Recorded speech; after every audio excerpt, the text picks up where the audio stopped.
Gracias de CEPEM. Hoy tocará para lo que es la Universidad de Integración de las Américas. Estará a cargo de mi parte. Mi nombre es Sergio Núñez, soy universitario de tercer año de la Universidad de la Integración de las Américas. El tema que hoy les voy a traer para ustedes es líquidos corporales, compartimiento acuoso en el organismo. Primeramente les quiero dar una introducción breve a lo que es este tema. Vamos a explicar brevemente ciertas partes principales de lo que es este capítulo que les pueda ayudar ya directamente a lo que pueden ser próximos exámenes de fisiología o de biofísica. Mis libros bases son, personalmente sugiero que utilicen el repaso de Costanzo y por supuesto el Fisiología de Ayton, que es más un poco profundo. Creo yo que se necesita un poco más de tiempo y una muy buena interpretación de los temas. Líquidos corporales. Los líquidos corporales se refiere directamente a los distintos compartimientos que representa el organismo. Se tocan 3 o 4 temas principales que son ACT, LIC, LEC y uno que otro tema de explicación del uso del agua en el organismo. El ACT, como bien les estuve mencionando hace unos minutos, se refiere a lo que es el agua corporal total. ¿Qué es el agua corporal total? El agua corporal total es la cantidad de porcentaje que representa la cantidad total del agua, propiamente su nombre lo dice. Entonces, en el organismo se utiliza para medir esto en base a parámetros específicos. Para los hombres es 60%, para las mujeres son 55% según algunos autores, por ejemplo lo que es Ayton y también lo que es Costanzo. El porcentaje de ACT es mayor en neonatos y en hombres adultos y menor en mujeres adultas y en adultos con gran cantidad de tejido adiposo. La distribución del agua. La distribución del agua se divide en dos, lo que es el líquido intracelular o medio externo y lo que es el líquido extracelular o medio interno. A modo de conocimiento, me parece súper importante que ustedes utilicen todos los diferentes términos que se refieren a lo que es el uso de los propios médicos. Creo que acá solemos utilizar mucho lo que es las diferentes palabras análogas que significan lo mismo, pero normalmente se utilizan de otras maneras. O sea, por ejemplo, lo que es medio interno y medio externo se utiliza muchísimo en lo que son las pruebas de los exámenes de biofísica y fisiología, entonces creo que es importante también que se destaque esa parte. Bueno, mencionamos lo que es el líquido intracelular. El líquido intracelular es 2/3 del ACT, entonces sería el 40% del peso total. Los principales cationes del líquido intracelular son el potasio y el magnesio. Los principales aniones del líquido intracelular son las proteínas y los fosfatos orgánicos, ya sea el trifosfato de adenosina, el difosfato de adenosina y el monofosfato de adenosina. En el líquido extracelular podemos decir que está compuesto por un 20% del peso corporal, representa 1/3 de lo que es el agua corporal total. Está constituido por el líquido intersticial y el plasma. El principal catión del líquido extracelular es el sodio. Los principales aniones del líquido extracelular son el cloro y el bicarbonato. El plasma representa 1/4 parte del LEC, por lo tanto es un 12avo del agua corporal total. Las principales proteínas plasmáticas son la albúmina y las globulinas. El líquido intersticial representa las 3/4 partes del LEC, por lo tanto es 1/4 parte del agua corporal total. La composición del líquido intersticial es la misma que la del plasma, excepto que contiene pocas proteínas, por lo tanto el líquido intersticial es un ultrafiltrado al plasma. Y después está la regla que es fundamental, que habla en el libro del Costanzo, que se refiere a que el ACT es el 60% del peso corporal, el LIC es el 40% del peso corporal, LIC que se refiere al líquido intracelular, LEC que se refiere al líquido extracelular. Voy a ir explicando con siglas y con sus términos específicos para que se puedan consolidar los conocimientos.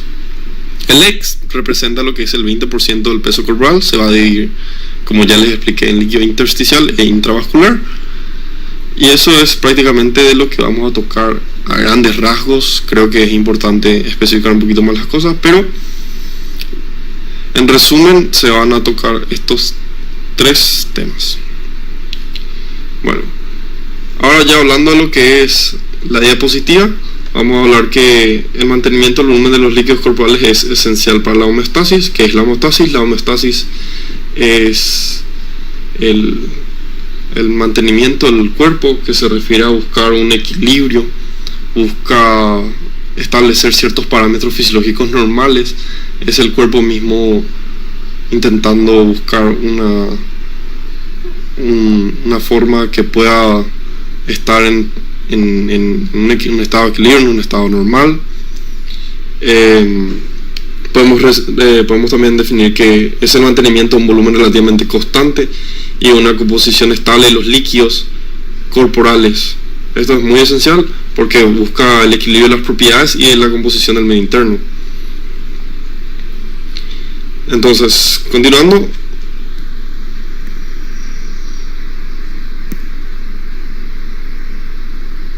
una pequeña imagen explicando el uso del agua y demás.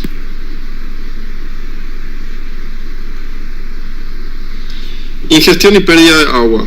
El agua ingresa por 2 fuentes principalmente. Se ingiere 2100 mililitros por día, líquidos o alimentos. Se sintetiza en el cuerpo 200 mililitros por día. Estos son parámetros establecidos en base a investigaciones previas, sumando un total de lo que es 2300 mililitros por día.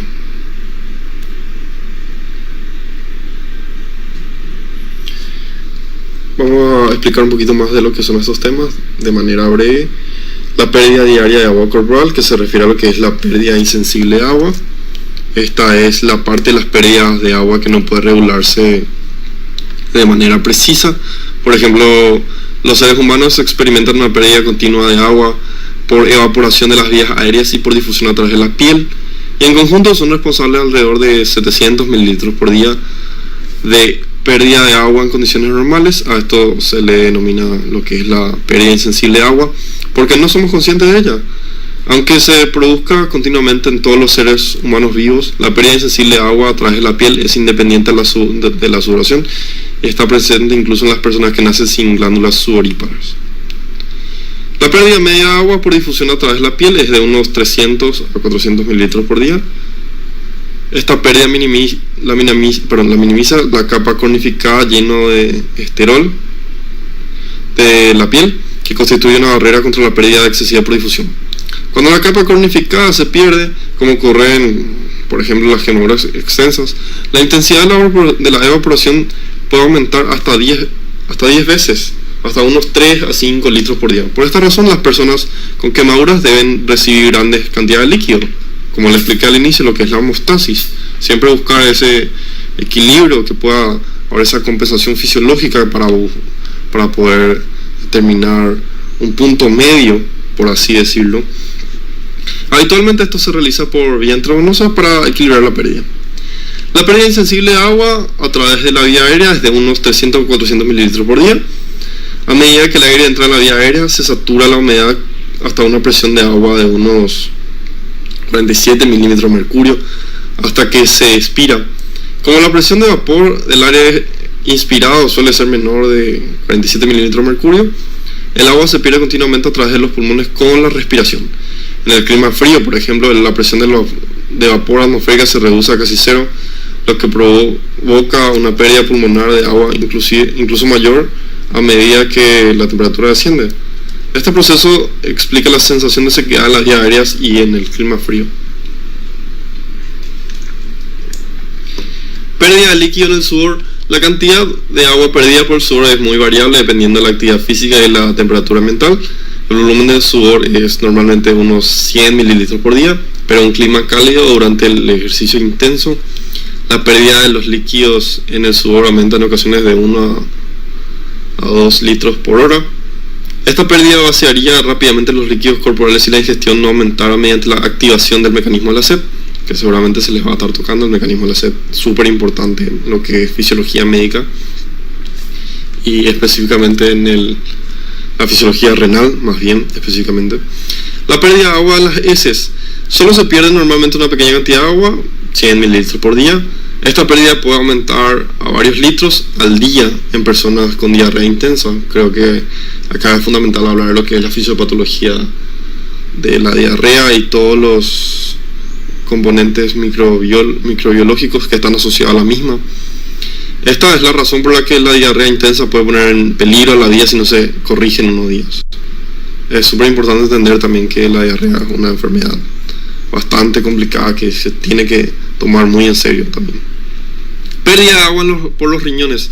El resto de agua perdida, se excreta en la orina por los riñones. Múltiples mecanismos controlan la intensidad de la producción de orina. De hecho, el medio más importante porque el cuerpo mantiene un equilibrio entre los ingresos y las pérdidas, así como el equilibrio entre el ingreso y la salida de la mayoría de los electrolitos en el cuerpo, es controlando la intensidad con la que los riñones excretan estas sustancias. Por ejemplo, el volumen de la orina puede ser de tan solo 0,5 litros al día en una persona deshidratada o tan alta como de 20 litros por día en una persona que ha bebido cantidades enormes de agua.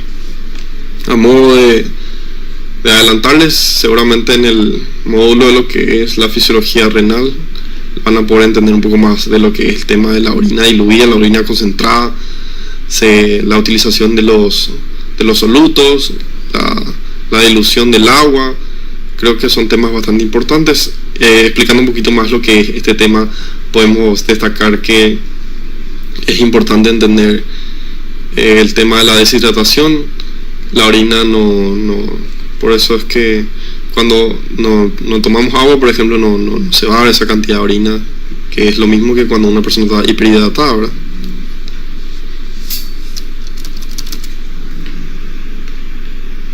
Un poco más de lo mismo, vamos a pasar brevemente ya cada uno que se explicó. La pérdida insensible de agua es una pérdida continua a través de las vías aéreas y por difusión de la piel, entre unos 700 mililitros por día más o menos, y lo que está ahí abajo de 3 a 5 litros por día se refiere a que la intensidad de la evaporación, por ejemplo acá el clima en Paraguay, ya se tocó ese tema. Pero es importante también entender que puede darse esa evaporación.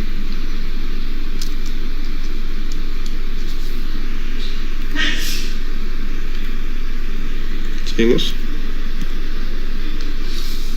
La pérdida de agua en el sudor, heces y riñones. El sudor depende de la actividad física y temperatura. Puede ser unos 100 mililitros por día más o menos.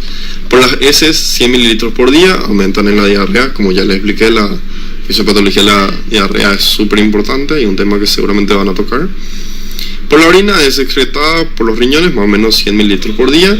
Es importante también entender que depende de la hidratación de la persona, más bien lo que es el tema de la orina. Puede ser por una hiperhidratación o una deshidratación. Estos son un cuadro. Yo les recomiendo que hagan una captura de pantalla. Es súper importante lo que son los ingresos y los egresos de los líquidos de agua. Normalmente por día se ingiere 2100 mililitros de agua y el metabolismo produce los otros 200, sumando un total de 2300. Pueden ver también que la tabla de egresos, la misma cantidad de agua es la que se ingresa y la que sale. Como les expliqué, el tema de la homeostasis, buscar un equilibrio. Hay la pérdida insensible por la piel, que es de 350 mililitros por día. La pérdida insensible por los pulmones es lo mismo. El sudor, que ocupa 100 mililitros por día, las heces 100 y la orina 1400. Esto tienen que entender que se refiere a lo que es dependiendo también del consumo del agua, ¿verdad? Un poco más de lo mismo, como ya les expliqué al inicio de la diapositiva. Los líquidos corporales se dividen en los diferentes compartimientos, principalmente se dividen en dos. Ahora, sería importante también que, como siempre yo digo, que a buenas imágenes se puede interpretar de diferentes maneras. Como pueden ver en esta imagen, a modo de ayuda y de guía, podemos ver que el líquido ocupa un mayor tamaño en lo que es la propia diapositiva. Entonces Eso es más bien para captar la atención de ustedes y que ustedes puedan interpretar de que hay mayor cantidad de líquido intracelular que líquido extracelular. ¿Qué significa esto? Inclusive el líquido extracelular tiene un tamaño de la mitad de lo que es el líquido intracelular, que es súper interesante también porque el líquido intracelular representa lo que son los 2/3 del agua corporal total. El líquido extracelular representa lo que es el 1/3 del agua corporal total. Entonces el líquido intracelular representa el 40% del peso corporal y el líquido extracelular el 20%. Ahí también podemos ver el plasma y el líquido intersticial, que el líquido intersticial ocupa el 15% del peso corporal total y el plasma el 5%. Existen membranas que dividen entre dos líquidos corporales, perdón, los dos compartimientos, más bien. Un poco más es lo mismo, el líquido corporal se distribuye sobre todo entre dos compartimientos, como le expliqué, el líquido extracelular o medio interno y el líquido intracelular o medio externo. El líquido extracelular se divide en el líquido intersticial y el plasma. Existe otro pequeño compartimiento que se denomina el líquido transcelular. Este compartimiento comprende el líquido de los espacios sinovial, peritoneal, pericárico, intracelular, así como el líquido cefalorraquídeo. Suele considerarse un tipo especializado de líquido extracelular, aunque en algunos casos su composición puede diferir de forma acentuada del plasma o del líquido intersticial. Todos los líquidos transcelulares constituyen alrededor de 1 a 2 litros, ¿verdad? Poco más de lo mismo, el líquido corporal depende del sexo, edad y el grado de obesidad. Vamos a explicar un poco más brevemente cada uno otra vez, no se preocupen. Esto fue un poco también una especie de resumen. Seguimos.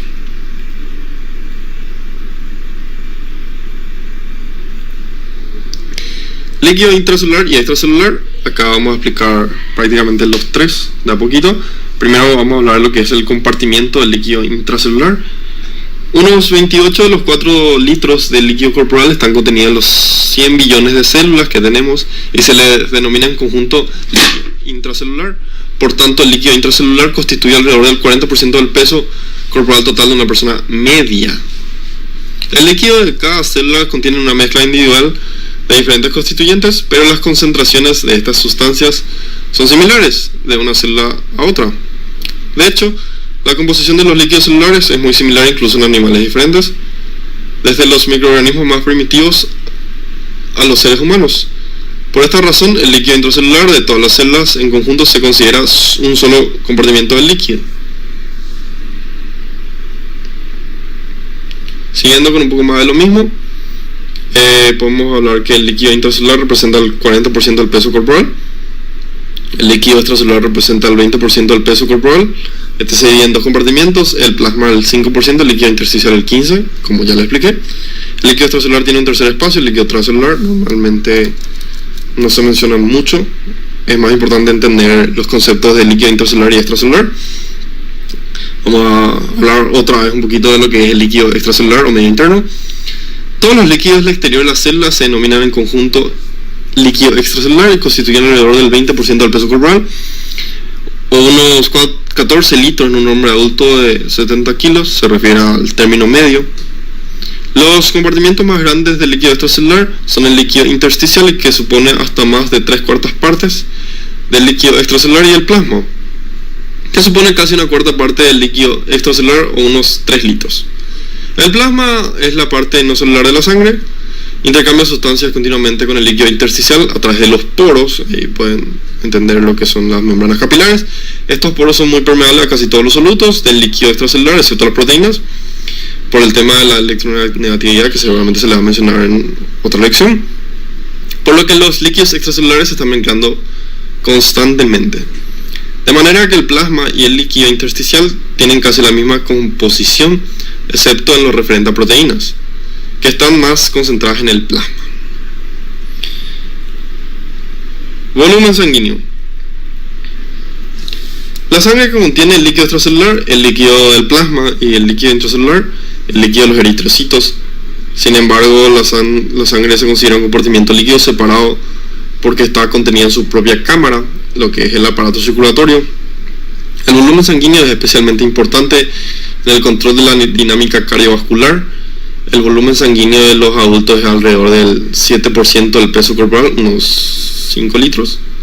Alrededor del 60% de la sangre es plasma y el 40% son eritrocitos, pero estos porcentajes varían considerablemente en diferentes personas dependiendo del sexo, peso y otros factores fisiopatológicos, como siempre. La sangre es considerada como un compartimiento separado en su propia cámara, lo que es el aparato circulatorio, más de lo que ya le expliqué. 7% del peso corporal y el 60% del total de la sangre, y un 40% son eritrocitos. Hematocrito. ¿Qué es el hematocrito? El hematocrito es la fracción de la sangre compuesta de eritrocitos, lo que determina centrifugando. Hay una imagen de eso.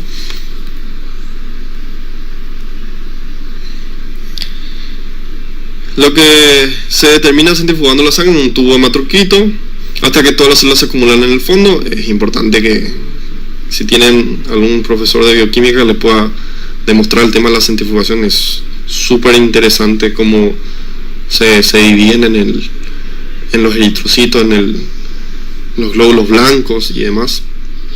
Dado que el centrifugado no compacta completamente los eritrocitos, alrededor de un 3 a 4% del plasma permanece atrapado entre las células, y el hematocrito verdadero es solo alrededor de un 96% del hematocrito medio.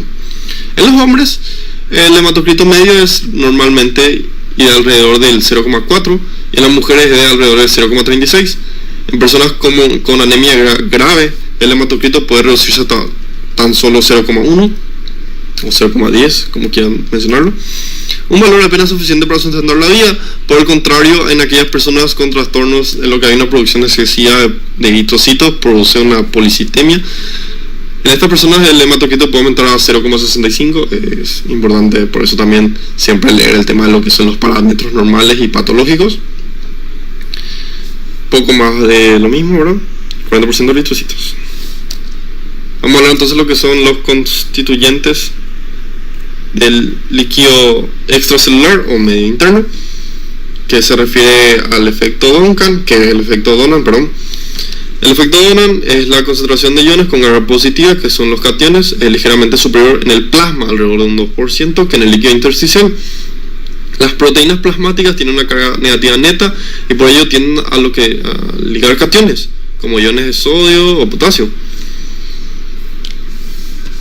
manteniendo cantidades extra de estos cationes en el plasma junto con las proteínas plasmáticas. Por el contrario, los iones con carga negativa, que son los aniones, tienden a tener una concentración ligeramente superior en el líquido intersticial que en el plasma, porque las cargas negativas de las proteínas plasmáticas repelen los aniones con carga negativa.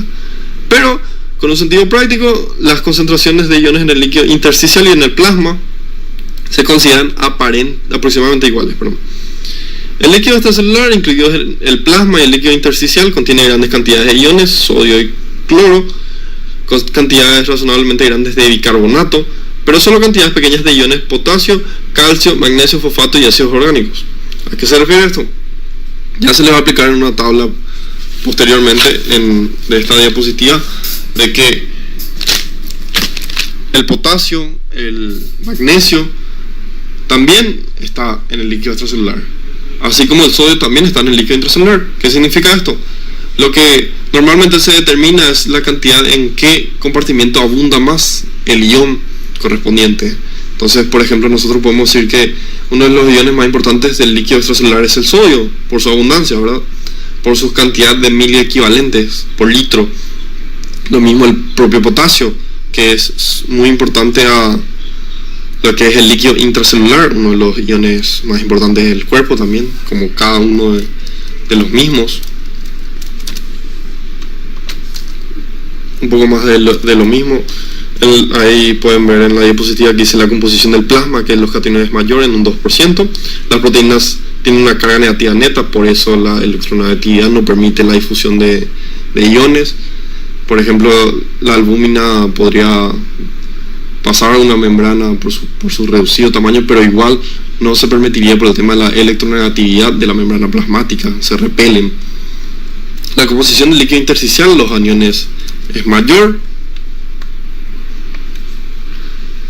y las proteínas repelen los aniones. Un poco más de lo mismo, sodio, cloro y bicarbonato se dan la de los riñones. Constituyentes del líquido intracelular están separados por una membrana celular muy permeable al agua y no a los electrolitos.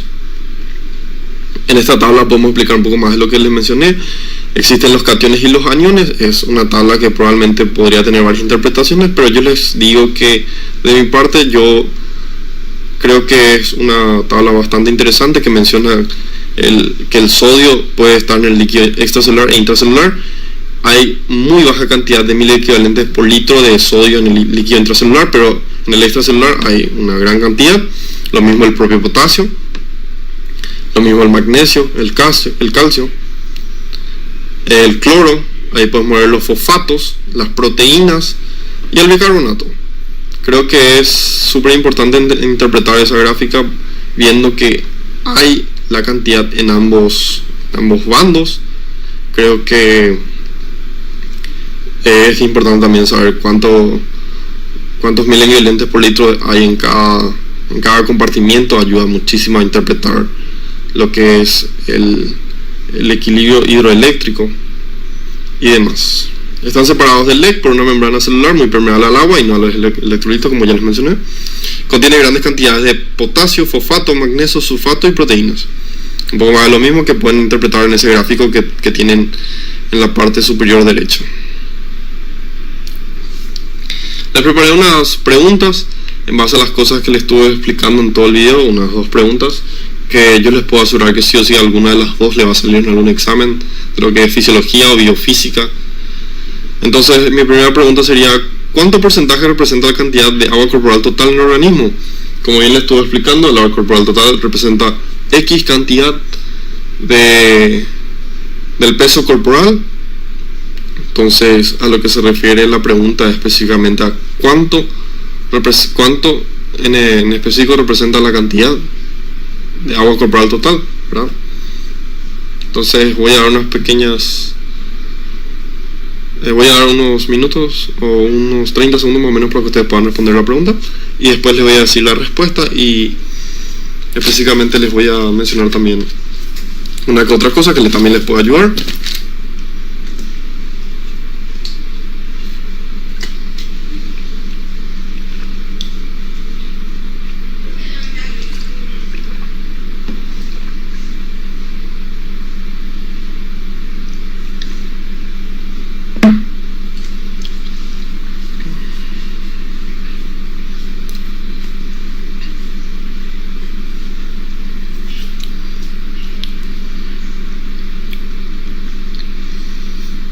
Pasados los 30 segundos voy a volver a explicar un poquito más lo que es el ACT. El ACT es la cantidad de agua corporal total. Como les expliqué, en el hombre representa unos 60% del peso corporal total, la mujer un 55%.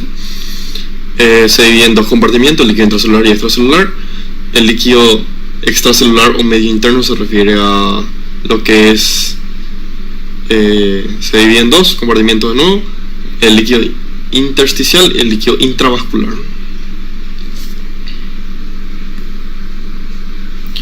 Otra guía de preguntas: ¿cuánto porcentaje del peso corporal total representa el medio interno del organismo? Como bien les estuve explicando hace unos segundos, se divide en líquido intracelular y líquido extracelular. Uno es el medio interno y el otro es el medio externo. Ya está de más las explicaciones, creo que seguramente ya todos ya tienen la respuesta. Seguramente puede tender a un poco a confundir, pero como les expliqué en el gráfico, el tamaño es lo importante para poder determinar cuál es la mitad cuál representa la mitad de quién, en sentido a que uno de los gráficos explicaba que un líquido era el doble que el otro. Uno representaba 2/3 de la cantidad de agua corporal total y uno representaba 1/3, y uno se divide en 2. Entonces, ¿cuál sería el medio interno? Les doy unos 15 segundos ya para que puedan responder.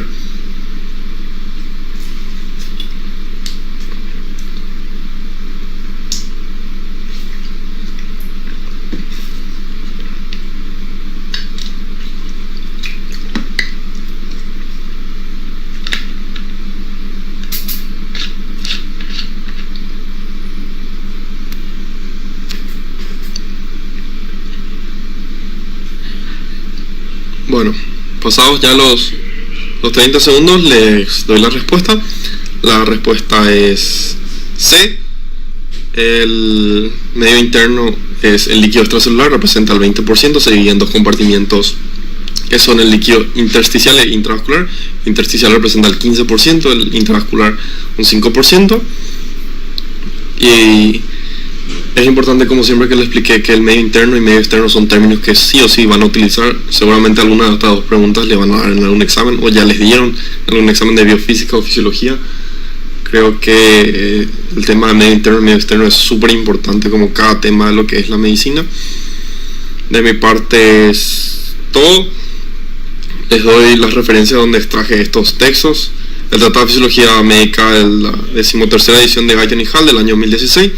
Fisiología Linda Costanzo, la 6ª edición, que es el repaso que les expliqué. Yo personalmente les recomiendo muchísimo. Un libro bastante completo. Mucho más el Fisiología Guyton es súper más específico. Tiene mucho lo que es la ayuda a las bases físicas y las bases fisiológicas.